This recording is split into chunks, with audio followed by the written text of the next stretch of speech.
Hello दोस्तों, नमस्कार। आज हम पढ़ेंगे सिक्कों के बारे में।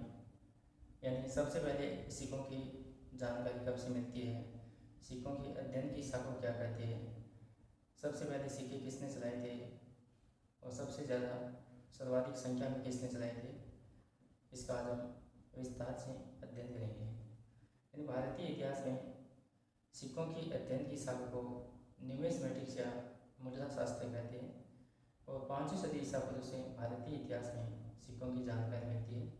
इन सिक्कों की बनावट पद्धति के आधार पर जेम्स प्रिंसेप ने 1835 ईस्वी में इन सिक्कों को पंचमार्क सिक्के नाम दिया था। इन सिक्कों पर ठप्पा लगाकर चित्र छापा जाता था और ये पंचमार्क सिक्के चांदी के सिक्के थे, क्योंकि इसमें 80% चांदी होती थी।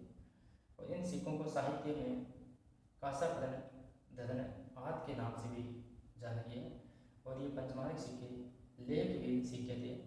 लेखविहीन सिक्के उन्हें कहते हैं जिसपे किसी प्रकार की कोई जानकारी नहीं होती है, यानी चित्र कोई भी नहीं लिखा होता है, सीधा जो सपाट होता है सिक्का उसे लेखविहीन सिक्का कहते हैं। यानी कोई जानकारी नहीं लिखी होती है, उसे लेखविहीन सिक्का कहते हैं। और भारत में लेखयुक्त व सोने के सिक्के चलाने का श्रेय इंडो ग्रीक या हिंद एवं या बैक्टीरियन शासकों को जाता है। और भारतीय इतिहास में सोने के सिक्कों की सुनियोजित श्रृंखला चलाने का श्रेय कुषाण वंश के शासक विमकटविशेष को है।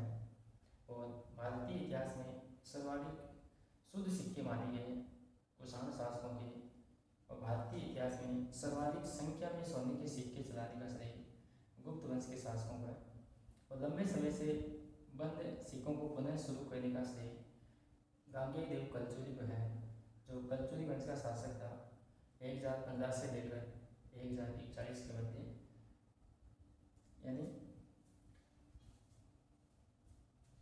यानी सिक्कों की अध्ययन की शाखा कहते हैं न्यूमिस्मेटिक्स या मुद्रा शास्त्र कहते हैं।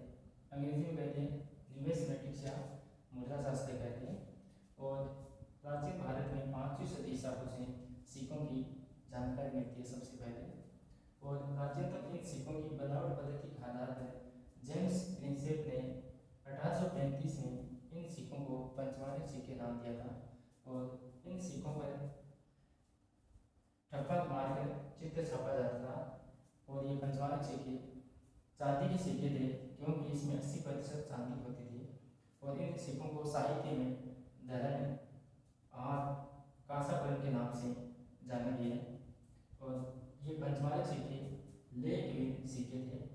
भारत में लेखयुक्त व सोने के सिक्के चलाने का श्रेय इंडो ग्रीक व हिंद एवं या इंडो बैक्टीरियन शासकों को जाता है।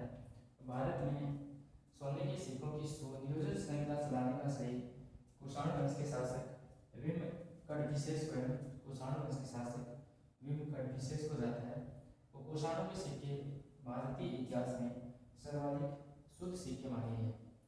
भारतीय इतिहास में सर्वाधिक संख्या में सिक्के चलाने का श्रेय गुप्त वंश के शासकों को है। और लंबे समय से बंद सोने के सिक्कों को पुनः शुरू करने का श्रेय गांगेय देव कलचुरी को जाता है, जो कलचुरी वंश का शासक था 1015 से लेकर 1041 के मध्य। यानी आज हमने सिक्कों के बारे में विस्तार से अध्ययन कर लिया है। Thank you so much.